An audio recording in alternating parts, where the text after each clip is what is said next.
ഒരു സാന്ദർഭികമായിട്ട് ഒരു കാര്യം കൂടി പറയുകയാണ്. ഇപ്പോൾ ഈ ബാസിൽ ഇവിടെ എന്താ പറഞ്ഞതെന്ന് നമ്മൾ കണ്ടു, ഇവരെന്താ ചെയ്യുന്നത് കണ്ടു. വളരെ തീവ്രമായ നിലപാടുകൾ, ജിഹാദി തരം താലിബാനിസം തന്നെ പച്ചക്കെടുക്കുന്ന ആളാണ് എന്ന് നമ്മൾ കണ്ടു. ഈ താലിബാനികളുടെ കൂടെ വേദി പങ്കിടുന്ന ഒരു യുക്തിവാഹനത്തെയാണ് നമ്മളിവിടെ കാണുന്നത്. പ്രതീഷ് എന്നാണ് ആളുടെ പേര്. ഈ പ്രതീഷ് വലിയ തോതിൽ ഇവിടെ പല കാര്യങ്ങളൊക്കെ പറഞ്ഞെടുക്കുന്ന ഒരു ടീമാണ്. അപ്പോൾ പുള്ളി ഈ സംഗതി ഇവിടെ പോയി പങ്കെടുക്കുന്നു, എന്നിട്ട് അവിടെ വലിയൊരു യമണ്ടൻ പോസ്റ്റൊക്കെ ഇടുന്നുണ്ട്. അപ്പം ഞാൻ രണ്ട് കാര്യമാണ് ആലോചിച്ചത്. പോസ്റ്റിൽ പോകുന്നതും പറഞ്ഞതൊക്കെ നമുക്ക് കാണാം. അതിനു മുന്നേ ഇതേപോലെ ഒരു തീവ്രമായ ഹിന്ദു വിഭാഗം, ഇവിടുത്തെ ഹിന്ദു ഐക്യവേദി, ആ വേദിയിലേക്ക് ഞാൻ പോയപ്പോൾ ഇവരെന്തൊക്കെയായിരുന്നു പറഞ്ഞുകൊണ്ടിരുന്നത്. പോകാൻ പാടില്ല, ആകെ പ്രശ്നമാണ്, എല്ലാം കഴിഞ്ഞ് അവിടെ പ്രസംഗം പൊളിച്ചു എന്നൊക്കെ വന്നു കഴിഞ്ഞപ്പോൾ എന്തായി, പ്രസംഗം ഒക്കെ കൊള്ളാം പക്ഷെ പോയത് ശരിയായില്ല എന്നാണ് പറഞ്ഞത്. ഇപ്പം നമ്മളിപ്പോൾ ഈ പ്രതീക്ഷ ഇവിടെ പോയി എന്താണോ മലമറിച്ചത്, എന്തോ ആയിക്കോട്ടെ, നമ്മൾ പറയാണ് പ്രതീക്ഷ പറഞ്ഞൊക്കെ കൊള്ളാം പക്ഷെ അവിടെ പോയത് ശരിയായില്ല എന്ന് പറഞ്ഞ് എങ്ങനെ ഇരിക്കും? അത് ശരിയാവുമോ? ശരിയാവില്ല. അപ്പോൾ പോയി പറയേണ്ടത് പോയി തന്നെ പറയണം, ഇതാണ് നമ്മൾ പറയുന്നത്. നമുക്കതിനോട് ഒരു വിയോജിപ്പില്ല. പക്ഷേ ഇവരുടെ ഇരട്ടത്താപ്പാണ് നമ്മുടെ പ്രശ്നം. ഇവരെന്താ ചെയ്യുന്നത്? ഇവരിതേപോലുള്ള സ്ഥലങ്ങളിൽ പോവുക മാത്രമല്ല, അവർക്ക് വേണ്ടി സംസാരിക്കുന്നു. അവർക്ക് വേണ്ടി സംസാരിച്ചു എന്ന് ഇവരല്ല പറയുന്നത്, അവിടെ ഇരിക്കുന്ന ആളുകൾ പറയണം. എന്താണ് അവിടെ പറഞ്ഞത്? ഒരു സമുദായത്തെയും മതത്തെയും തെറിയും ആക്ഷേപവും ചൊരിഞ്ഞ് സുഖം കണ്ടെത്തുന്നവർ അല്ലാത്തവരും ഈ സമൂഹത്തിലുണ്ട്. അത്തരക്കാരോട് മാത്രമേ സംവാദം സാധ്യമാകൂ. ആക്രോശങ്ങളും വെറുപ്പില്ലാതെയും സംവാദങ്ങൾ സാധ്യമാകുമെന്നതിൻ്റെ തെളിവായിരുന്നു ഇന്ന് നാസ്തികൻ എന്ന് പോലും വിളിക്കരുത് എന്ന് നിർബന്ധമുള്ള യുക്തിവാദിയും ആൻറ്റി ഇസ്ലാമോഫോബിയ ആക്ടിവിസ്റ്റുമായ ആൻറ്റി ഇസ്ലാമോഫോബിയ ആക്ടിവിസ്റ്റ് അതൊട്ടാണ് അവസാനം പ്രതീക്ഷമായുള്ള സംവാദം. മതവിമർശനവും വിയോജിപ്പുകളും പറയുമ്പോഴും അതങ്ങനെ വർഗീയ രാഷ്ട്രീയത്തിന് വളമാകാതെ നോക്കണം എന്ന വിഷയത്തിൽ അങ്ങേയറ്റം ബോധ്യമുള്ള വ്യക്തിയാണ് പ്രതീഷ് സാർ എന്നാണ് പറയുന്നത്. അപ്പോൾ ഞാനിവിടെ ആലോചിച്ച് പോയത്, മറ്റേ കാര്യം വിടുക, വേദി പോവുക, പങ്കെടുക്കുക, നമുക്കതിനോട് യോജിപ്പാണ്, പോകണം, സംസാരിക്കണം, അതിൽ യാതൊരു തർക്കമല്ല. എന്നെ മീഡിയ വൺ വിളിച്ചാൽ പോവും, ജനം TV വിളിച്ചാൽ പോവും, ഉണ്ണാക്കം വിളിച്ചാൽ പോവും, ഒക്കെ നമ്മൾ പറയും. നമ്മളിവരെ സ്വന്തം വേദിയിലേക്ക് വിളിച്ചു, ലിറ്റ്മസിനെ വിളിച്ചപ്പോൾ ഇവരാണ് വരില്ല എന്ന് പറഞ്ഞിരിക്കുന്നത്. അവരുടെ സ്റ്റുഡിയോയിൽ പോകണം, സ്റ്റുഡിയോയിൽ പോയിട്ടുള്ള പരിപാടിയൊന്നുമില്ല. പൊതുവേദിയിലേക്ക് വരിക, ജനമധ്യത്തിലേക്ക് വരിക, പൊതുവേദിയിലേക്ക് ഹൈത്തമി വന്ന പോലെ, അതല്ലെങ്കിൽ അയ്യൂബ് മൗലവി വന്നതുപോലെ, അതല്ലെങ്കിൽ വേളം വന്നതുപോലെ, അതല്ലെങ്കിൽ മറ്റേ താമരശ്ശേരി വെച്ച് നമ്മൾ പരിചയപ്പെട്ട ആ ഒരു ഉസ്താദ് വന്നതുമാതിരി നിങ്ങൾ വരിക. പൊതുവേദിയിലേക്ക് എന്തിനാണ് നിങ്ങൾ വരാൻ പഠിക്കുന്നത്? നിങ്ങൾ എന്തിനാണ് ഒഴിഞ്ഞു മാറുന്നത്? ലിറ്റ്മസിലേക്ക് വിളിച്ചല്ലോ നിങ്ങളെ, ഈ ഒക്ടോബർ 19 നടക്കുന്ന ലിറ്റ്മസിലേക്ക് പോലും വിളിച്ചിട്ട് ബാസിൽ പറഞ്ഞു വരാൻ കഴിയില്ല, യുക്തിവാദികളുടെ വേദികളിലേക്ക് ഞങ്ങൾ വരില്ല, ഞങ്ങൾ അങ്ങനെയുള്ള വേദികൾ ഒഴിവാക്കുക എന്നതാണ് ഞങ്ങളുടെ നിലവിലെ തീരുമാനമെന്നാണ് പറഞ്ഞത്. ഇതൊന്ന് കട്ട് ചെയ്ത് ഒന്ന് പ്രചരിപ്പിക്കണം. കാരണം ഇത് സ്വകാര്യമായിട്ട് ഫോൺ സംഭാഷണങ്ങളിൽ പറയും, എന്നിട്ട് പുറത്ത് വന്നിട്ട് വിളിച്ചപ്പോൾ വന്നില്ല എന്ന് പറഞ്ഞ് നിലവിളിച്ച് നടക്കുകയും ചെയ്യും. ഇതാണ് ഈ പറയുന്ന ഈ ഉണ്ണാക്കന്മാരുടെ സ്ഥിരം പരിപാടി എന്ന് പറയുന്നത്. ഈ തക്കിയ കളിയും ഈ ഒളിപ്പിച്ച് കടത്തൽ, ഇതാണ് ഇവർ ചെയ്തുകൊണ്ടിരിക്കുന്നത്. പുറത്ത് വന്നിട്ട് ഒന്ന് പറയും, അകത്ത് വന്നിട്ട് വേറെണ്ണം പറയും. ഇവിടെ വിളിച്ചതിൻ്റെ തെളിവും അതുപോലെയുള്ള എല്ലാ സംഗതികളും ഇവിടെ ഉണ്ട്. ലിറ്റ്മസ് 25 ഒക്ടോബർ 19 നടക്കുന്ന പരിപാടിയിലേക്ക് ഞാനുമായി ഒരു ചെറിയ സംവാദം, അതിനുള്ള സംവിധാനത്തിന് വേണ്ടിയിട്ടാണ് ചോദിച്ചത്. അപ്പോൾ ബാസിൽ പറഞ്ഞ കാര്യമാണ് ഈ പറയുന്നത്. യുക്തിവാദികളുടെ വേദികളിലേക്ക് വരില്ല, നിലവിൽ അങ്ങനെ വരരുത് എന്നുള്ളതാണ് ഞങ്ങളുടെ തീരുമാനം. അങ്ങനെയുള്ള വേദികളിൽ ഇസ്ലാമിനെ ഇതുപോലെ പബ്ലിക്കായിട്ട് ഇങ്ങനെ വിമർശിക്കുന്ന ഒരു നിലപാട് അല്ലെങ്കിൽ ഒരു അവസ്ഥ ഉണ്ടാകാതെ നോക്കുക എന്നുള്ളതാണ് ഞങ്ങളിപ്പോൾ ശ്രദ്ധിക്കുന്നത് എന്ന് പറഞ്ഞുകൊണ്ട് ആ പരിപാടിയിൽ നിന്ന് അവർ മുങ്ങി. അതാണ് ഉണ്ടായത്. എന്നിട്ട് പറയും ഞങ്ങൾ വിളിച്ചിട്ട് വന്നില്ല ആരിഫ് എന്ന് പറഞ്ഞുകൊണ്ടെടുക്കും. അത് നിങ്ങൾ വല്ല മദ്രസയിൽ ഇതേപോലെ സ്റ്റുഡിയോയിൽ കൂടിയിരുന്നിട്ട് കുശുമ്പും കുന്നായ്മയും പറയുന്നതിൻ്റെ കൂട്ടത്തിൽ പറഞ്ഞാൽ മതി, കുത്തിത്തിരിപ്പിൻ്റെ ഭാഗമായിട്ട് പറഞ്ഞാൽ മതി, അതിവിടെ ഇറക്കണ്ട എന്നുള്ളതാണ് നമുക്ക് പറയുന്നത്. ഏതായാലും ഞാൻ പറഞ്ഞത്, വേദികൾ പരസ്പരം പോകണം, വരണം, ഇതാണ് നമ്മളെ നില. നിങ്ങൾ വിളിച്ചാലും നമ്മൾ വരും, പൊതുവേദിയിലേക്ക് വിളിച്ചാൽ നമ്മൾ വരും, ഒരു സംശയം വേണ്ട.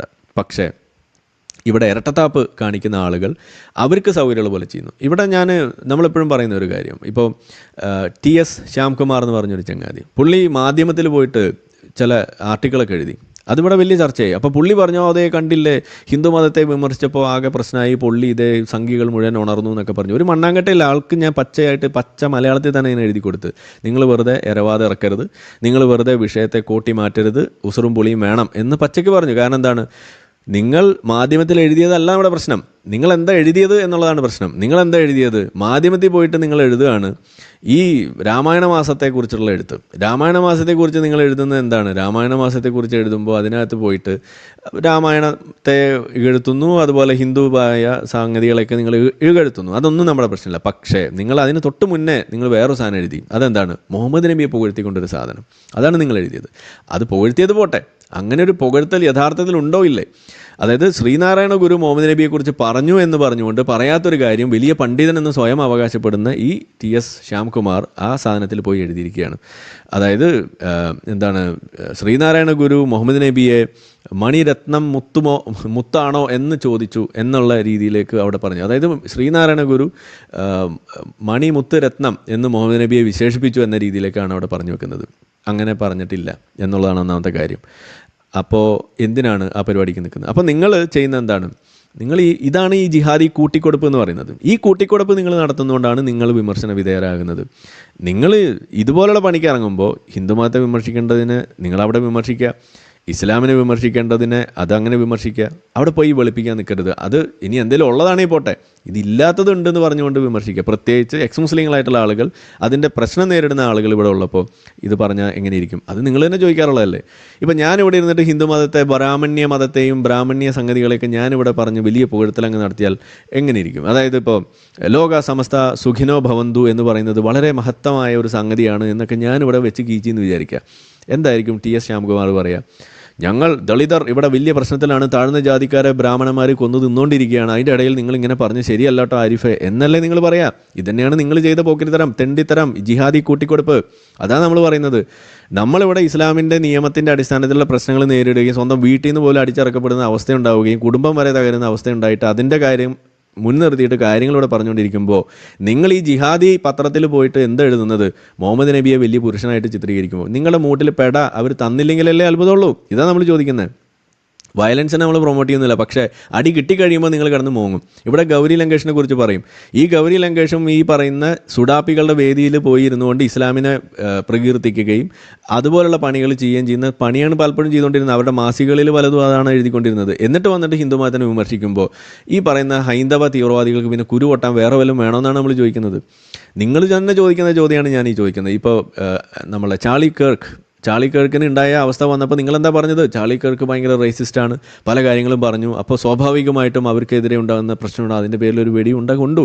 അത് ഇത്ര വലിയ പ്രശ്നമാക്കണോ? അതിങ്ങനെ ഒരാൾ മരിച്ചു എന്ന് വിചാരിച്ച് അയാൾ ഗ്ലോറിഫൈ ചെയ്യണോ എന്നല്ലേ നിങ്ങൾ ചോദിച്ചത്?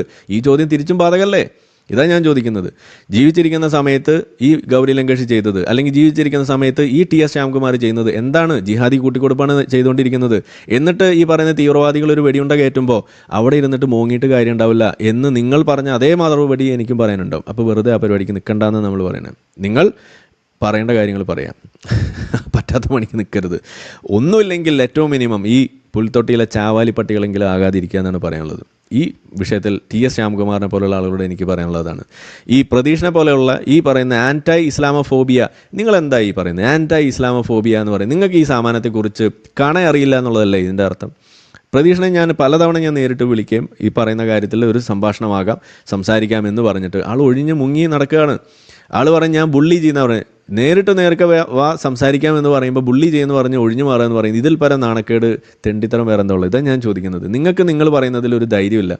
ഇവിടെ സാധാരണ വഴി കൂടെ പോണ കോയമാർ വരെ വിളിച്ചിട്ട് നമ്മളെ ഇതുപോലെ സംസാരിക്കാൻ തയ്യാറാവുന്നിടത്താണ് ഇത്രമാത്രം ഈ ഒരു വിഷയത്തിൽ നിങ്ങൾക്കൊരു ചെറിയ ധാരണയെങ്കിലും ഉണ്ടെങ്കിൽ നിങ്ങൾക്ക് ഒരു 10 മിനിറ്റെങ്കിലും നമ്മളോട് സംസാരിച്ചൂടെ എന്ന് നമ്മൾ ചോദിക്കുമ്പോൾ നിങ്ങൾക്ക് അതിന് ധൈര്യമില്ല എന്ന് പറയുമ്പോൾ അതിൻ്റെ അർത്ഥം എന്താണ്?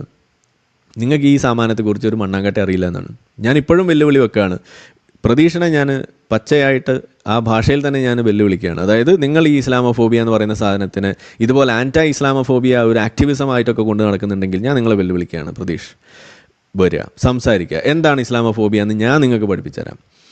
നിങ്ങൾ ഈ അറിയാത്ത സാധനം വെച്ചുകൊണ്ട് ഈ പരിപാടിക്ക് നിൽക്കരുത്. അല്ല എന്നുണ്ടെങ്കിൽ ഞാൻ തുടങ്ങും, ഞാൻ അടുത്ത ദിവസം ഇവിടെ തുടങ്ങും, ഹിന്ദു മതത്തെ വെളുപ്പിക്കാൻ ഞാൻ തുടങ്ങും. അന്നേരം വന്നിട്ട് ഈ പറയുന്ന പണി എടുക്കരുത്, ഹിന്ദുമതം ഭീകരതയാണ്, ആനയാണ് ചേനയാണെന്ന് പറഞ്ഞ് വരരുത് എന്ന് എനിക്ക് പറയാനുള്ളൂ. അല്ലെങ്കിൽ നിങ്ങൾ ഈ പണി നിർത്തുക. ഇവിടെ ഞാൻ ഈ പറയുന്ന സംഗതി കാണുന്നത് നിങ്ങൾ അവസാനിപ്പിച്ചില്ല എന്നുണ്ടെങ്കിൽ ഹിന്ദുമതത്തെ വെളുപ്പിക്കാൻ ഞാൻ തന്നെ മുന്നിട്ടിറങ്ങും. അതാണ് ഉണ്ടാവാൻ പോകുന്നത്. അപ്പോൾ നിങ്ങളുടെ അണ്ണാക്കിൽ പിരിവെട്ടും, അതാണ് ഉണ്ടാവുക.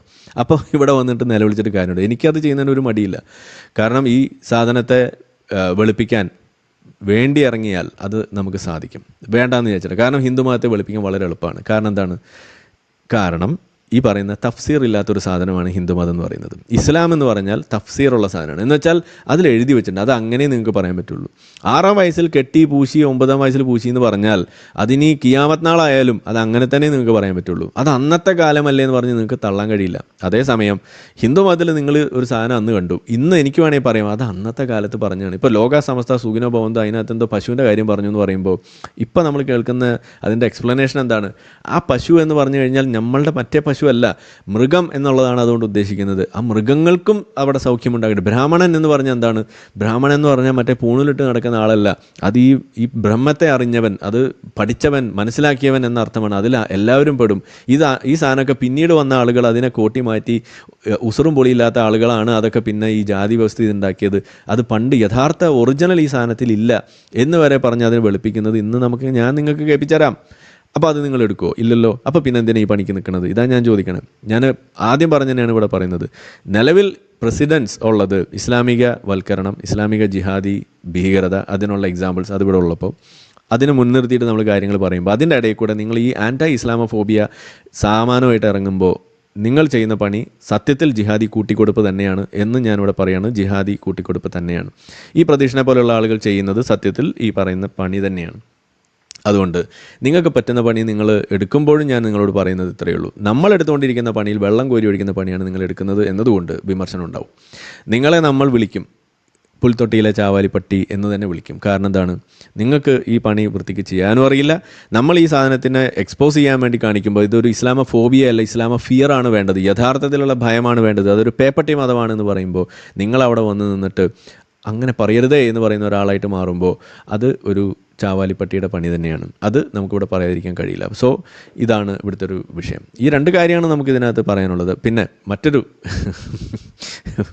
ഇതിനെക്കുറിച്ച് പറയാതിരിക്കുക, എല്ലാ ദിവസവും എന്തെങ്കിലും കൊണ്ടിടും. നമുക്ക് പരിചയമുള്ളതാണ്. ഇപ്പം ഇന്നലെ എന്നോട് പറയുന്നത് നമ്മൾ ഇത് ശത്രുവായ നിങ്ങൾ പറയുന്നൊരു കാര്യത്തിൽ ഒരു വിമർശനം ഉന്നയിക്കണമെന്നുണ്ടെങ്കിൽ നിങ്ങൾ ശത്രുവാവണമെന്നില്ല.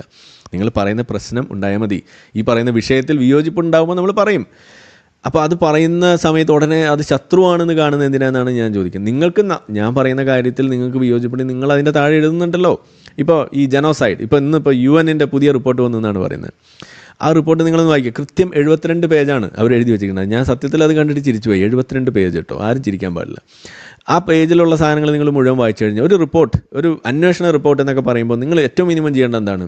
അന്വേഷണം നടത്തുക. അന്വേഷണം എന്ന് പറയുമ്പോൾ എന്താണ് അതിൻ്റെ ഒരു ക്രൈറ്റീരിയ? അത് നിഷ്പക്ഷമായിരിക്കണം. അവിടെ നിങ്ങൾ അന്വേഷണം നടത്തിയിട്ട് അതിൻ്റെ നിങ്ങളുടെ വിധി അവിടെ പറയുന്ന സമയത്ത് അത് കൃത്യമായിട്ട് അവിടെ കാണാൻ അതിന് തെളിവുകൾ ഉണ്ടാവണം. ഇതല്ലേ വേണ്ടത്? ഇതൊന്നുമില്ല. ഒറ്റവാക്കി പറഞ്ഞാൽ ആ റിപ്പോർട്ടിലുള്ള സാധനം നമ്മൾ അംഗീകരിക്കുകയാണെന്ന് വിചാരിക്കുക. അങ്ങനെയാണെന്നുണ്ടെങ്കിൽ ഓപ്പറേഷൻ സിന്ദൂർ നമ്മൾ നടത്തി, പാകിസ്ഥാനിലെ ടെറർ കേന്ദ്രങ്ങൾ കേന്ദ്രീകരിച്ച് അല്ലെങ്കിൽ അത് ലക്ഷ്യം വെച്ചുകൊണ്ട് നമ്മൾ നടത്തിയ ഓപ്പറേഷൻ സിന്ദൂറും ഒരു ജനോസൈഡാണെന്ന് നമ്മൾ സമ്മതിക്കേണ്ടതായിട്ട് വരും. പച്ചയ്ക്ക് പറഞ്ഞതാണ് ആ റിപ്പോർട്ട്. ബോധമുള്ള ആർക്കെങ്കിലും അത് സാധിക്കും? പറ്റില്ല. എനിക്കത് പറ്റില്ല. നിങ്ങളത് വായിച്ച് നോക്കുക. നിങ്ങൾക്കും അറിയില്ലേ ഇംഗ്ലീഷും മലയാളമൊക്കെ? നിങ്ങൾക്ക് വായിച്ചിട്ട് മനസ്സിലാക്കിക്കൂടെ? ഇത് നമ്മളിങ്ങനെ സ്പൂൺ ഫീഡ് ചെയ്ത് തരണം എന്ന് പറയുന്നത് എന്തിനാണ്? ഒരു വാക്ക് പോലും ഹമാസിൻ്റെ കണക്ക് കാരണമാണ് തള്ളുന്നതെന്ന് നമ്മൾ എവിടെയും പറഞ്ഞിട്ടില്ല. ആ റിപ്പോർട്ടിൽ തന്നെയുള്ള പ്രശ്നമാണ് പറയുന്നത്. ഇൻറ്റൻറ്റ് തെളിയിക്കാൻ പറ്റിയിട്ടില്ല. ഇത് തന്നെയാണ് അതിൻ്റെ പ്രശ്നം. അപ്പോൾ മര്യാദയ്ക്ക് സമ്മതിച്ചോ അവിടെ ജനോസൈഡ് ഉണ്ട് എന്ന് ഇങ്ങനെ കുത്തി പറയിപ്പിച്ചതുകൊണ്ട് ജനോസൈഡ് ആവില്ല. കൃത്യമായിട്ട് തെളിവാണ്. ഇൻറ്റൻറ്റ് നിങ്ങൾക്ക് തെളിയിക്കാൻ പറ്റണം.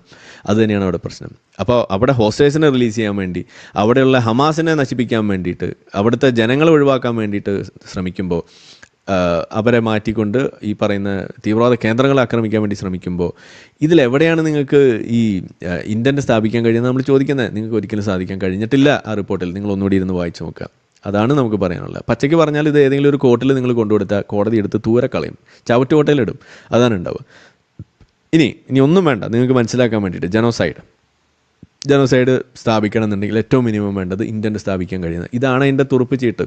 അതില്ലാത്തതുകൊണ്ട് തന്നെയാണ് ഈ കോർട്ട് ഓഫ് ജസ്റ്റിസിന് പോലും തർപ്പിച്ച് പറയാൻ കഴിയുന്നത്. അവരും ഇപ്പോഴും അന്വേഷണവും അതിൻ്റെ സംഗതികൾ ബാക്കിയും ചെയ്തുകൊണ്ടിരിക്കുകയാണ്. അവർക്ക് പോലും പറയാൻ കഴിഞ്ഞിട്ടില്ല.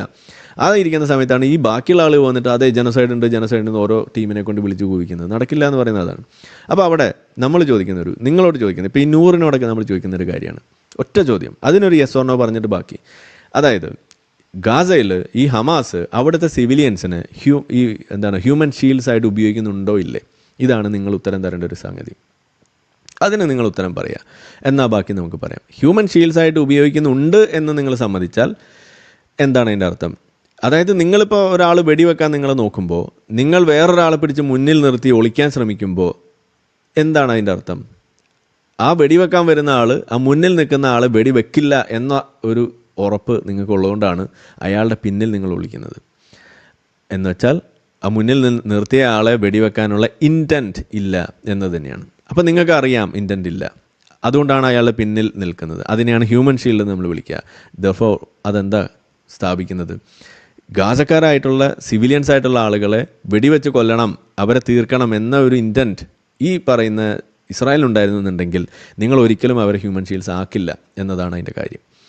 ഇനി ഹ്യൂമൻ ഷീൽഡ്സ് ആക്കുന്നേ ഇല്ല എന്നാണ് നിങ്ങൾ വാദുന്നുണ്ടെങ്കിൽ നിങ്ങളോട് നമുക്കൊന്നും പറയാനില്ല.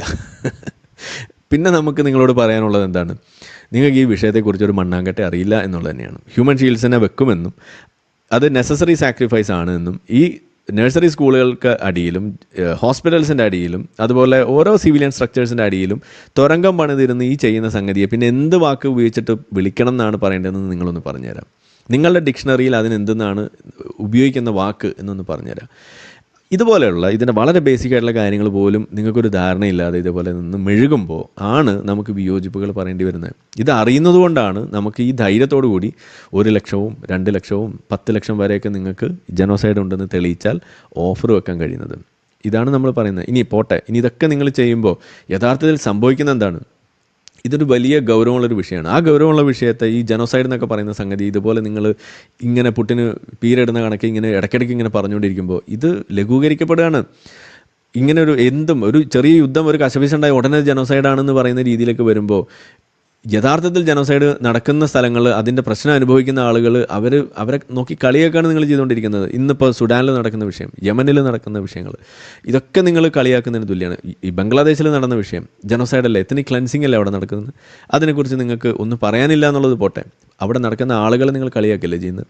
അപ്പോൾ അതൊരു പ്രശ്നം. 2, യഥാർത്ഥത്തിൽ ഈ പറയുന്ന ഈ യുദ്ധമേഖലയിൽ ഇസ്രായേൽ ഏതെങ്കിലും വിധേനയുള്ള ഒരു യുദ്ധക്കുറ്റം ചെയ്യുന്നുണ്ടെങ്കിൽ, വാർ ക്രൈംസ് ചെയ്യുന്നുണ്ടെങ്കിൽ അതിനെ അഡ്രസ്സ് ചെയ്യാനുള്ള വഴി കൂടിയാണ് നിങ്ങൾ അടയ്ക്കുന്നത്. കാരണം എന്താണ്?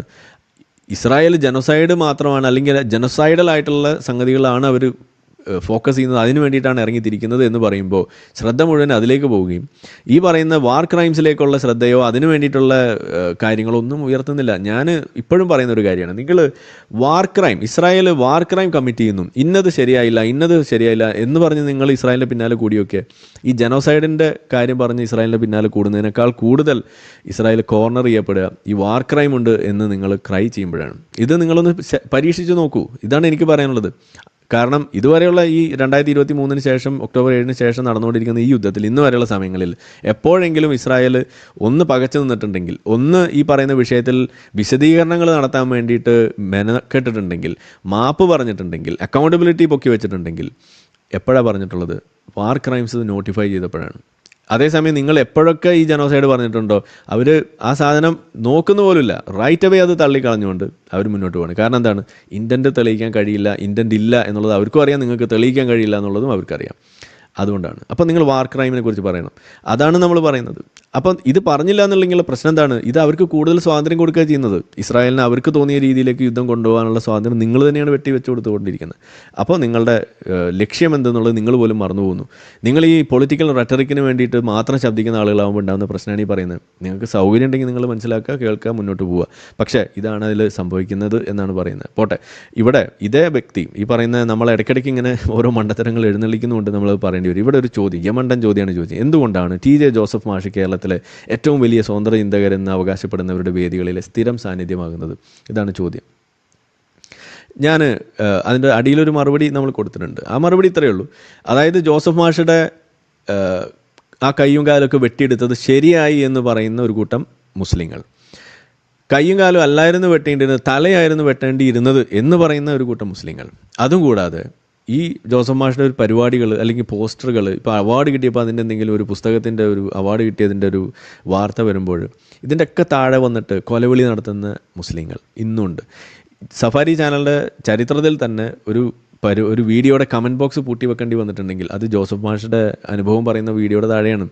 ഒരു അനുഭവം പറയുമ്പോൾ, ഒരു തീവ്രവാദ ആക്രമണം നേരിട്ട ഒരു വ്യക്തി തൻ്റെ അനുഭവം പറയുന്ന വീഡിയോയുടെ താഴെ വന്ന് ഇരുന്നിട്ട് കൊലവിളി നടത്തുന്ന അവസ്ഥ ഇവിടെ ഉണ്ടെങ്കിൽ അത് ഇവിടെ ഒരു ഹിന്ദുവിനും ഹിന്ദു ഒരു തീവ്രവാദിയും അത് ചെയ്തിട്ടില്ല. ഒരു ഹിന്ദു തീവ്രവാദി അത് ചെയ്തതും ഇവിടെ പിന്തുണച്ചുകൊണ്ട് ഒരു ഹിന്ദുവും ഇവിടെ വന്ന് മെഴുകിയിട്ടില്ല. ഒരു ശശികല ടീച്ചറെയും ന്യായീകരിക്കാൻ വേണ്ടി, ശശികല ടീച്ചർ ചെയ്ത ഒരു തീവ്രവാദ പ്രവർത്തനം ഉണ്ടെങ്കിൽ അതിനെ ന്യായീകരിക്കാൻ വേണ്ടി ഇവിടെ ഒരു ഹിന്ദു ഉണ്ടായിട്ടില്ല. ഇനി അങ്ങനെ ഏതെങ്കിലും ഒരു ഹിന്ദു വന്നിട്ടുണ്ടെങ്കിൽ ആ ഹിന്ദുവിനെ പിന്തിരിപ്പിക്കാൻ ഇവിടെ മറ്റ് ഹിന്ദുക്കൾ ഉണ്ടായിട്ടുണ്ട്. ഇവിടെ അതല്ല കാണുന്നത്. ഇവിടെ കാണുന്നത് മുസ്ലിങ്ങൾ ഒന്നടങ്കം ഇതിലേതാണ് ജിഹാദി അല്ലാത്തത് എന്ന് പോലും മനസ്സിലാക്കാൻ പറ്റാത്ത രീതിയിൽ ഇതിനെ പച്ചയായ ഒരു സപ്പോർട്ട് കൊടുക്കുന്ന രീതിയിലേക്ക് നിലനിൽക്കുന്നൊരു സമൂഹമാണ് മുസ്ലിം സമുദായം. അപ്പോൾ അതുകൊണ്ട് തന്നെ ഈ വിഷയം ആവർത്തിച്ച് പറയേണ്ടതായിട്ട് വരും. അതാണ് ഇതിൽ സംഭവിക്കുന്നത്. ഈ വളരെ സിമ്പിളായിട്ടുള്ള ഈ കാര്യം പോലും മനസ്സിലാക്കാൻ ഇവർക്ക് സാധിക്കുന്നില്ല എന്ന് പറയുമ്പോൾ ഇതാണ് നമ്മളുടെ പ്രശ്നം. അതേപോലെ നമ്മളിപ്പോൾ സംസാരിച്ചുകൊണ്ടിരുന്നൊരു വിഷയം, പ്രതീഷിൻ്റെ വിഷയവും ഈ പറയുന്ന ബാസിൽ ചെയ്യുന്ന വിഷയവും, ഇതുപോലെ ഏതെങ്കിലും ഒരു മതം ഇങ്ങനെ ഈ ഒരു മത ഭരണവും മത നിയമവും അടിച്ചേൽപ്പിക്കുന്നൊരു അവസ്ഥ ഇവിടെ ഉണ്ടോ? ഈ കൈകാലുകൾ വിപരീത ദിശയിൽ നിന്ന് വെട്ടുക എന്ന് പറയുന്നത് മത നിയമം അടിച്ചേൽപ്പിച്ചതാണ്. നിങ്ങൾ ഏതെങ്കിലും ഒരു പശുവിൻ്റെ ഇറച്ചി വെച്ചതിൻ്റെ പേരിൽ ഒരു മുസ്ലിമിനെ തല്ലി കൊന്നിട്ടുണ്ടെങ്കിൽ, അല്ലെങ്കിൽ ഇതുപോലുള്ള മറ്റൊരു ക്രൈം ഉണ്ടായിട്ടുണ്ടെങ്കിൽ, അതൊന്നും കിതാബിൽ എഴുതി വെച്ചതിൻ്റെ പേരിലല്ല, അത് ഹെയ്റ്റ് ക്രൈംസ് ആണ്. നമ്മൾ കമ്പയർ ചെയ്യുമ്പോൾ we have to compare with apples. അവിടെ കൊണ്ടുവന്ന് മാംഗോ തിരുകാൻ നോക്കരുത്, മാങ്ങ തിരുകരുത് എന്ന് പറയുന്നത് അവിടെയാണ്. ഇവിടെ സംഭവിക്കുന്നത് എന്താണ്? നിങ്ങൾ മതനിയമം നടപ്പിലാക്കിയ ഒരു കുറ്റകൃത്യം അല്ലെങ്കിൽ ആ ഒരു ജിഹാദി ഒരു ഭീകരതയെ നിങ്ങൾ കമ്പയർ ചെയ്യുന്നത് ഒരു ഹെയ്റ്റ് ക്രൈമുമായിട്ടാണ്, അല്ലെങ്കിൽ അത്തരത്തിലുള്ള ഒരു ക്രൈമുമായിട്ടാണ്. ആ കമ്പാരിസൺ തന്നെ തെറ്റാണെന്ന് പറയുന്നത്. നിങ്ങൾ അതിനെ അതായിട്ട് ചർച്ച ചെയ്യൂ. ഇതിന് ഇതായിട്ടും ചർച്ച ചെയ്യാൻ പറ്റണം. ഇതിന് ഇതായിട്ട് ചർച്ച ചെയ്യുന്ന സമയത്ത് അതായിട്ട് വരരുത്. ഇനി പോട്ടെ, നിങ്ങൾ പരിപാടികൾ നടത്തുന്നുണ്ടല്ലോ, നിങ്ങൾക്ക് എന്തുകൊണ്ടാണ് വിളിക്കാൻ പറ്റാത്തത്? നിങ്ങളുടെ പരിപാടികൾ പലപ്പോഴും ഈ ജോസഫ് മാഷ് വിളിച്ചിട്ടുണ്ടാവും. നിങ്ങൾക്ക് എന്തുകൊണ്ട് മറ്റുള്ള ആളുകൾ വിളിക്കാൻ കഴിയുന്നില്ല? നമ്മളേതായാലും ഈ വിഷയത്തെ പ്രൊമോട്ട് ചെയ്യുന്നു അല്ലെങ്കിൽ ഈ വിഷയത്തെ ഫോക്കസ് ചെയ്യുന്നു എന്ന് തന്നെ കൂട്ടുക. നിങ്ങൾക്ക് മറ്റുള്ള ആളുകൾ വിളിക്കാമല്ലോ, അതെന്തേ നിങ്ങൾക്ക് ചെയ്യാൻ പറ്റാത്ത? ഇതാണ് നമ്മൾ ചോദിക്കുന്നത്. ഇതെല്ലാം ഒരാൾ തന്നെ ചെയ്യണം എന്നുള്ളത് എന്തിനാണ്? നിങ്ങൾ ഒരു പോട്ടെ, ഇപ്പോൾ ഈ അടുത്ത് വേറൊരാളിനോട് പറഞ്ഞൊരു കാര്യമാണ് എസൻസിൻ്റെ കാര്യം. എസൻസിൻ്റെ ഔദ്യോഗിക ഭാരവാഹിയൊന്നുമല്ല ഞാൻ. അവരുടെ പല പരിപാടികളും പോകാറുണ്ട്, എല്ലാ ചാനലിലും പോകാറുണ്ട്. 13.8 വിളിച്ചാൽ പോകാറുണ്ട്, യുക്തിവാദി സംഘം വിളിച്ചാൽ പോകാറുണ്ട്, എല്ലായിടത്തും നമ്മൾ പോകും. അവിടെ ഒരു പരിപാടി ഈ എസൻസ് നടത്തുന്നു, അതിനെ ബദൽ എന്ന് പറഞ്ഞുകൊണ്ട് ഒരു പരിപാടി. എന്താണ് ആ പരിപാടി? വലതുപക്ഷ നാസ്തികതയ്ക്കെതിരെ എന്ന് പറഞ്ഞുകൊണ്ട് ഒരു പരിപാടി. ആ പരിപാടിയിൽ അപ്പോൾ എന്താണ് നമ്മൾ സ്വാഭാവികമായിട്ടും പ്രതീക്ഷിക്കുക? സ്വാഭാവികമായിട്ട് അവിടെ ഉണ്ടാകേണ്ടത് ഇസ്ലാം വിമർശനം ഉണ്ടാകരുത്, പകരം ഹിന്ദുമത വിമർശനം, ക്രിസ്ത്യൻ മത വിമർശനം, അതൊക്കെ ചറപറ അതായിരിക്കണമല്ലോ, അങ്ങനെയാണല്ലോ വേണ്ടത്. അപ്പോൾ ഇദ്ദേഹം എന്നോട് പറയാണ്, നമ്മളെ വിശ്വനാഥൻ ഡോക്ടറാണ് ഈ പരിപാടി സംഘടിപ്പിച്ചത്. അപ്പുറത്ത് ലിറ്റ്മസ്, ഇപ്പുറത്ത് മറ്റേ പാലുകാച്ചൽ. അപ്പോൾ ആ പാലുകാച്ചലിന് ഇദ്ദേഹം പോയി. അപ്പോൾ പാലുകാച്ചലിന് പോയപ്പോൾ ഇദ്ദേഹം കാണുന്ന ആദ്യത്തെ പ്രസംഗം ലിയാഖത്ത്, രണ്ടാമത്തെ പ്രസംഗം ഇ എ ജബ്ബാർ, മൂന്നാമത്തെ പ്രസംഗം ഇതേപോലെ വീണ്ടും ഈ മതം സംബന്ധിച്ചുള്ള. അപ്പം എവിടെ ഹിന്ദുമതം? എവിടെ എന്താണ് സംഘപരിവാർ വിമർശനം? എവിടെ? അപ്പോൾ ഇവർ വലതുപക്ഷ നാസ്തികതയ്ക്കെതിരെ എന്ന് പറഞ്ഞ് പരിപാടി നടത്തിയിട്ട് അവരുടെ പരിപാടിയിൽ അവർ ചെയ്യുന്നത് എന്താണ്? ഇസ്ലാം മത വിമർശനം തന്നെയാണ്. പിന്നെ എന്തുകൊണ്ടാണ് ഈ പരിപാടിക്ക് നടക്കണമെന്ന് നമ്മൾ ചോദിക്കണേ. നിങ്ങൾ പിന്നെ എന്തിനാണ് അതിനെ പാലുകാച്ചൽ എന്ന് വിളിക്കുന്നത്?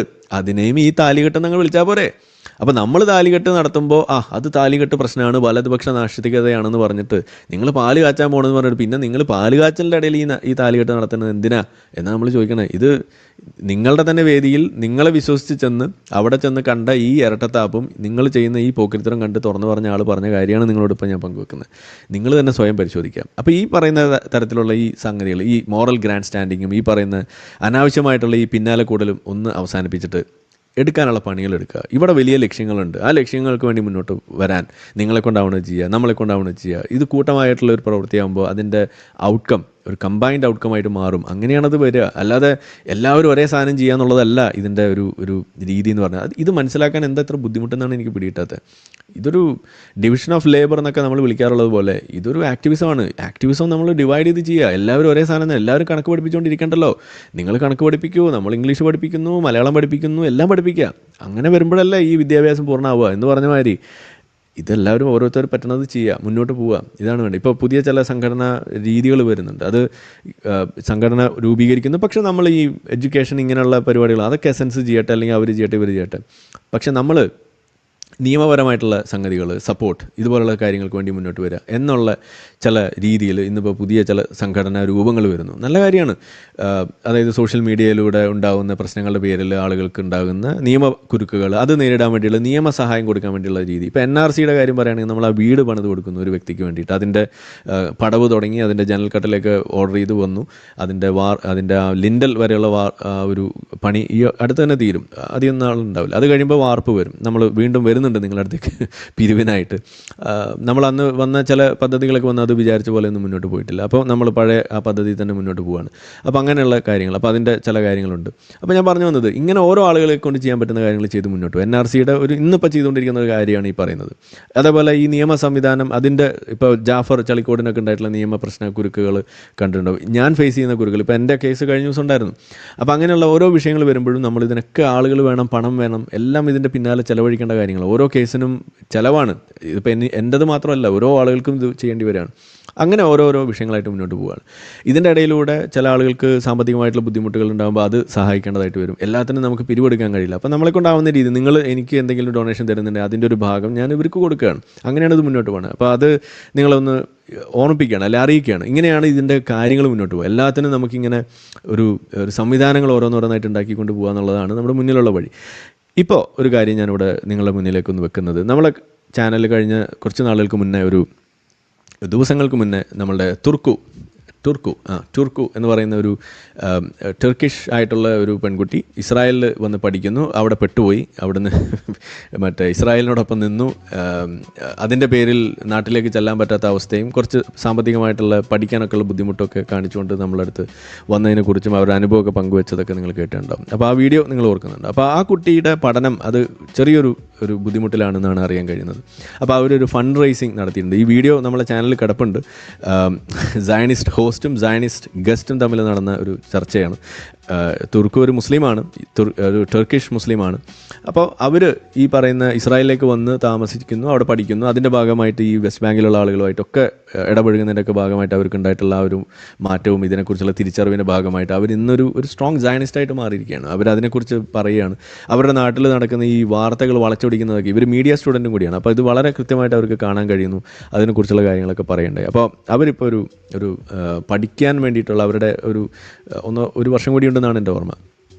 അതിനൊരു സപ്പോർട്ട് അവർ ആവശ്യപ്പെട്ടിട്ടുണ്ട്. അപ്പം നമ്മളെക്കൊണ്ടാവുന്ന രീതിയിൽ നമ്മളൊരു സപ്പോർട്ട് കൊടുത്തു. പക്ഷെ എന്നാലും നിങ്ങളെക്കൊണ്ടാവുന്ന ആളുകൾ, പ്രത്യേകിച്ച് ഇപ്പോൾ ഇന്ത്യക്ക് വെളിയിലൊക്കെ ഉള്ള ആളുകളാണെന്നുണ്ടെങ്കിൽ, നിങ്ങൾ അതിന് വേണ്ടിയിട്ടൊന്ന് മുന്നോട്ട് വരണം എന്ന് പറയുമായിരുന്നു. അപ്പോൾ അതിൻ്റെ ഡീറ്റെയിൽ ഞാനിവിടെ വെക്കുകയാണ്. ഇതാണ് ആ പേജ്, ടുർക്കു അഫ്സി സ്കോളർഷിപ്പ് പേജ് എന്ന് പറഞ്ഞിട്ട് കാണാം. ദ ഗോൾഡ പ്രൊജക്റ്റ് എന്നാണ് അതിൻ്റെ പേര്. അപ്പോൾ ഞാൻ നമ്മളെക്കൊണ്ടാവുന്ന ഒരു ഡൊണേഷൻ കൊടുക്കുകയും അവിടെ ഒരു മെസ്സേജ് ഞാൻ കൊടുക്കേണ്ടത്. ഇതാണ് നമ്മൾ കൊടുത്ത message. Dear Turku, it takes great courage to stand up and speak, especially when faced with opposition. You embody that bravery and I truly admire your valor. I wish I could do more, but for now I am making a small gesture that I hope will help you endure. I have experienced extreme hunger myself when I was cast out of my home, and it was the kindness of others that helped me survive. The world is beautiful. Let's work together to preserve it. Please accept this small contribution. Love, Arif. അപ്പം ഞാനത് പറയുമ്പോൾ നമ്മുടെ ഉള്ളിൽ തട്ടുന്നൊരു കാര്യമുണ്ട്. അതായത് ഇന്നിപ്പോൾ നമ്മളിങ്ങനെ വലിയ കുളൂസിലൊക്കെ ഇരുന്നത് ചെയ്യുന്നുണ്ട്. പക്ഷേ എൻ്റെ വീഡിയോ കുറച്ച് കാലം മുന്നേ ഉള്ളത് നിങ്ങളെടുത്ത് നോക്കിയാൽ കാണാം. ഒരു പട്ടിണിക്കോലമായിരുന്നു. എന്ന് വെച്ചാൽ ഇപ്പോൾ പറയുകയാണെങ്കിൽ ഉണക്ക ചപ്പാത്തി മാത്രം കഴിച്ചിട്ട് ദിവസങ്ങൾ തള്ളി നീക്കിയിരുന്ന ചില സമയങ്ങളുണ്ട്. എന്ന് വെച്ചാൽ നമ്മൾ ഈ ഗൾഫിലൊക്കെ പോയിട്ടുള്ള ആളുകൾ പറയുന്നുണ്ടോ, കുബൂസ് മാത്രം കഴിച്ചു എന്നൊക്കെ പറയുന്നത് കേട്ടിട്ടുണ്ട്. എന്ന് പറഞ്ഞ മാതിരി നമ്മൾ ഹോമിയോ വിടുന്നു, ചില കച്ചവടം ലക്ഷ്യം വെച്ച് നമ്മൾ ഇറങ്ങുന്നു. പക്ഷേ ആ സമയത്ത് കോവിഡ് വരുന്നു, നമ്മൾ വലിയ ബുദ്ധിമുട്ടിലേക്ക് പോകുന്നു, സാമ്പത്തികമായ ഒരു തകർച്ച വരുന്നു, ജീവിക്കാൻ വലിയ കഷ്ടപ്പാട്, ഭക്ഷണം പോലും കഴിക്കാനില്ലാത്ത അവസ്ഥകളൊക്കെ വരുമ്പോൾ അങ്ങനെയുള്ള സാഹചര്യത്തിലൂടെ നമ്മൾ പോയിട്ടുണ്ട്. അപ്പോൾ നമുക്കറിയാം ഇത് സർവൈവൽ. പ്രത്യേകിച്ച് ആ സമയത്ത് ഉമ്മ വിളിക്കും വീട്ടിൽ നിന്ന്, മോനെ ഇങ്ങോട്ട് വാടാന്ന് പറഞ്ഞ് വിളിക്കുക ആ സമയത്ത്. അപ്പോൾ അന്ന് നമ്മൾ ഈ മതവിമർശനമൊന്നും ഇത്ര അങ്ങോട്ട് പബ്ലിക്കായിട്ടില്ല. അപ്പോൾ അവരുടെ ധാരണ നമ്മളിവിടെ എന്തോ സംഭവമൊക്കെ ഉണ്ട് എന്നുള്ളൊരു ധാരണയിലാണ് അവരിയ്ക്കുന്നത്. പക്ഷെ നമുക്കറിയാം ഇതൊരു മാനിപ്പുലേഷൻ ഉണ്ട് അവിടെ. നമ്മളുടെ ഒരു വൾണറബിൾ ആയിട്ടൊരു സിറ്റുവേഷൻ അത് മുതലെടുത്തുകൊണ്ട് ഈ പാരൻസ് കാണിക്കുന്ന ചില വികൃതികൾ അത് നമുക്ക് പരിചയമുണ്ട്. അതൊരു ടോക്സിസിറ്റിയാണ്.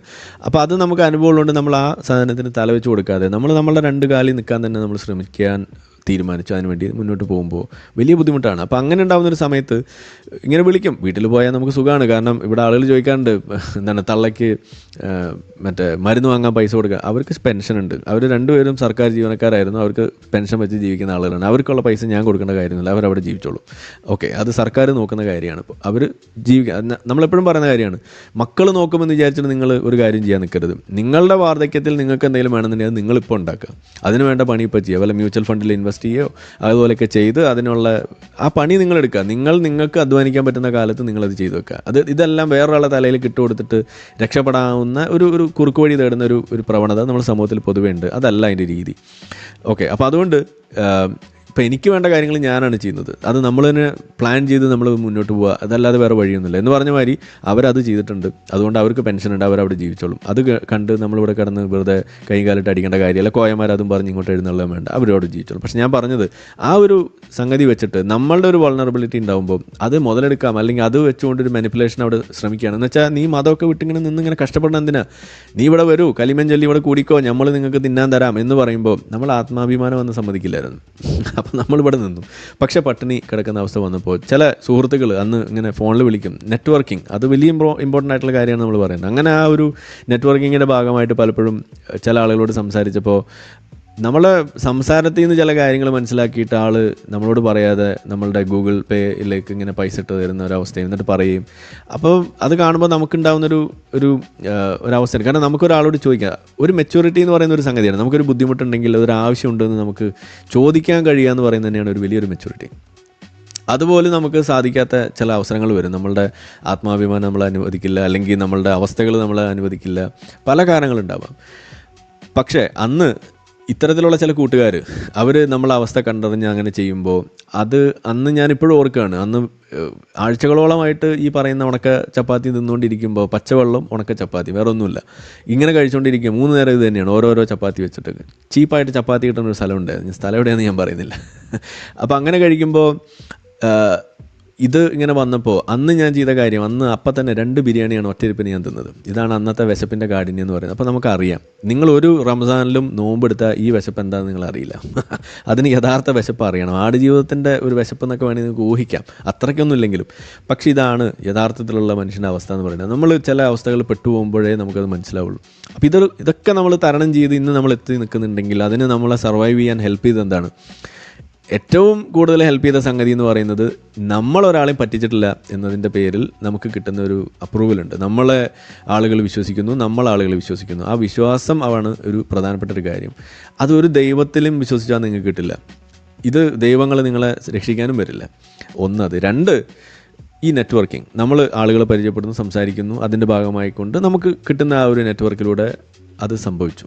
നമുക്കൊരു ജോലി കിട്ടിയിട്ടുണ്ടെങ്കിൽ പോലും അതിന് പോലും വഴി വെച്ചത് ഇത്തരത്തിലുള്ള കാര്യം. നമുക്ക് എത്ര ക്വാളിഫിക്കേഷൻ ഉണ്ടെന്ന് പറഞ്ഞിട്ട് കാര്യമൊന്നുമില്ല. നിങ്ങൾക്ക് അങ്ങനെ ഒരു നെറ്റ്വർക്ക് ചെയ്യാനുള്ള കഴിവില്ലെങ്കിൽ ചിലപ്പോൾ നിങ്ങൾ സർവൈവൽ വളരെ കഷ്ടത്തിലായിരിക്കും. അപ്പോൾ അതുകൊണ്ട് അതൊക്കെ നിങ്ങൾ കാണണം. അപ്പോൾ ഇങ്ങനെയൊക്കെ പോയി ഇന്നിപ്പോൾ നമ്മൾ എത്തി നിൽക്കുന്ന ഒരു പൊസിഷനിലെത്തുമ്പോൾ നമ്മൾ ഇന്ന് കാണുന്നത് എന്താണ്? ഒരാൾ നമ്മുടെ അടുത്ത് ഒരു സഹായം ചോദിച്ചാൽ അത് നമുക്ക് ചെയ്യാൻ പറ്റുന്ന ഒരവസ്ഥയിലേക്ക് നമ്മൾ ഇന്ന് ഗ്രോ ചെയ്തിട്ടുണ്ടെങ്കിൽ അതിലാണ് നമ്മൾ ആ ഒരു കോൺഫിഡൻസ് എന്ന് പറയുന്നത്. അത് എല്ലാവർക്കും സാധിക്കണം. നമ്മളെപ്പോഴും പറഞ്ഞു, എക്സ് മുസ്ലിം ആവാൻ അന്ന് സത്യത്തിൽ ഇങ്ങനെ ഒരു പട്ടിണി കിടക്കുന്ന അവസ്ഥത്തിലായിരുന്നു എന്നുണ്ടെങ്കിൽ നമ്മൾ ഒരിക്കലും എക്സ് മുസ്ലിം ആണെന്ന് ഞാൻ പറയില്ലായിരുന്നു. പക്ഷേ ഇത് അങ്ങനെ ഒരു പ്രശ്നം ഉണ്ടായിരുന്നില്ല. ഈ കോവിഡ് വന്നപ്പോഴാണ് നമുക്കത് ബുദ്ധിമുട്ടായി മാറിയത്. അപ്പോഴാണ് നമ്മൾ ഇതിൻ്റെ പ്രശ്നം തിരിച്ചറിയുന്നത്. അപ്പോൾ ഇപ്പോൾ നമ്മൾ വിളിക്കുന്ന ആളുകളൊക്കെ നമ്മൾ പറയാറുണ്ട്, നിങ്ങൾ പ്രഖ്യാപനമൊക്കെ പിന്നത്തെ കാര്യം, നിങ്ങൾ ആദ്യം ഫൈനാൻഷ്യലി ഇൻഡിപെൻഡൻ്റ് ആകണം എന്ന് പറയുന്നത് അതുകൊണ്ടാണ്. വളരെ ഇമ്പോർട്ടൻ്റ് ആയിട്ടുള്ള കാര്യമാണ്. നിങ്ങളത് പഠിക്കുക, ജോലി കണ്ടെത്തുക, അതിനൊക്കെ ആദ്യം നിങ്ങൾ കാണുക. അതിനാണ് പ്രയോറിറ്റി നിങ്ങൾ കൊടുക്കേണ്ടത് എപ്പോഴും. അതൊക്കെ കഴിഞ്ഞിട്ടാണ് ഇത്തരം സംഭവങ്ങളിലേക്ക് വരുന്നത്. പക്ഷേ നിങ്ങളുടെ മനസ്സിൽ ഇതൊക്കെ ഉണ്ടാവട്ടെ. നിങ്ങൾ ഏർപ്പെടുന്ന സമയങ്ങളിൽ ഏതെങ്കിലും ജിഹാദികളെയൊക്കെ കാണുമ്പോൾ അവരുടെ പണി ഡിഫ്യൂസ് ചെയ്യാൻ നിങ്ങൾക്ക് അവിടെ ഒരു സൈലൻറ്റ് ഒരു കാറ്റലിസ്റ്റായിട്ട് നിങ്ങൾക്ക് വർക്ക് ചെയ്യാൻ പറ്റും. അത് നിങ്ങളാവുക. നിങ്ങളൊരു ഞാൻ ഈ പേപ്പട്ടി മതം എന്ന് പേരിട്ടത് അതും കൂടി കണ്ടിട്ട് തന്നെയാണ്. അതായത് ഈ റാബീസിൻ്റെ ഒരു പ്രത്യേകത ഉണ്ട്.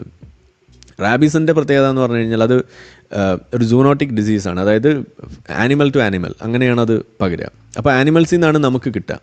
അപ്പോൾ പട്ടിയിൽ വരുന്നു, കുരങ്ങനിൽ വരുന്നു, അല്ലെങ്കിൽ പൂച്ചയിൽ വരുന്നു എന്നൊക്കെ നമ്മൾ പറയും. ഈവൻ പശുവിനും ആടിനും വരാം.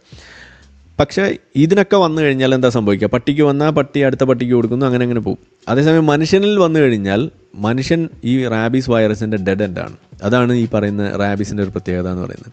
മനുഷ്യനിൽ റാബീസ് ബാധിച്ചു കഴിഞ്ഞാൽ അത് റാബീസ് വൈറസിൻ്റെ ഡെഡ് എൻഡാണ്. അവിടുന്ന് പിന്നെ മനുഷ്യനിൽ നിന്ന് മറ്റൊരു മനുഷ്യനിലേക്ക് പോകാമെന്ന് പറയുന്നത് വളരെ റെയറായിട്ട് സംഭവിക്കുന്ന കാര്യമാണ്. മനുഷ്യൻ വേറെ ആയാലും പോയി കടിക്കണം. അതുകൊണ്ടാണ് മനുഷ്യനെ കടിച്ചാൽ പോലും നമ്മൾ പറയാറുണ്ട്, പട്ടി കടിച്ചാൽ നമ്മൾ ഉടനെ പോയിട്ട് ഈ ആൻറ്റി റാബീസ് വാക്സിൻ എടുക്കും. പക്ഷേ മനുഷ്യനെ കടിച്ചാൽ നമ്മൾ എടുക്കാറില്ല. പക്ഷേ നമ്മൾ അതും എടുക്കണം എന്നാണ് നമ്മൾ പറയുക. കാരണം അതും ഒരു പേവിഷബാധ ഉണ്ടാക്കാൻ സാധ്യതയുള്ളൊരു സാധനമാണ്. അപ്പോൾ അതുകൊണ്ട് നമ്മൾ പറയാറുണ്ട്. പോട്ടെ, അപ്പോൾ നമ്മൾ പറയുന്നത് മനുഷ്യൻ ഈ റാബീസ് വൈറസിൻ്റെ ഡെഡ് എൻഡാണ് എന്ന് പറഞ്ഞ മാതിരി ഇസ്ലാം എന്ന് പറയുന്നത് ഇതിനെക്കുറിച്ച് അറിഞ്ഞ ആളുകൾ ഈ ഇസ്ലാം എന്ന വൈറസിൻ്റെ ഡെഡ് എൻഡ് ആകണം എന്ന് നമ്മൾ പറയുന്നത് അവിടെയാണ്. അപ്പോൾ അതുകൊണ്ടാണ് നമ്മളെപ്പോഴും ഈ ഒരു രീതിയിൽ പറഞ്ഞു വെക്കുന്നത്. നിങ്ങൾക്ക് എക്സ് മുസ്ലിം ആവുക എന്ന് പറയുന്നതിനേക്കാൾ ഉപരി നമുക്ക് ഏറ്റവും കൂടുതൽ വേണ്ടത് ബോധമുള്ള മുസ്ലിം ആവുക. അതോടൊപ്പം തന്നെ നിങ്ങൾ ഈ ഇസ്ലാമിക് ജിഹാദ്, ഈ പറയുന്ന ടെറർ, ഇതുപോലുള്ള സംഗതികൾ, ഇത് വരുന്ന മേഖലകളിലെല്ലാം തന്നെ അതിനെ ഡിഫ്യൂസ് ചെയ്യാൻ പറ്റുന്ന ഒരു ഫോഴ്സായിട്ട് നിങ്ങൾക്ക് മാറാൻ കഴിയുക. അതിനും അപ്പുറത്തേക്ക് നിങ്ങൾക്ക് പുറത്ത് പറയാൻ കഴിഞ്ഞില്ലെങ്കിൽ പോലും നിങ്ങൾ ഇതിൻ്റെ ഒരു ഡെഡ് എൻഡായിട്ട് മാറുക എന്നുള്ളതാണ്. നിങ്ങളിത് അടുത്ത നിങ്ങളെ തലമുറയിലേക്ക് കൊടുക്കാതെ ഇരിക്കുക.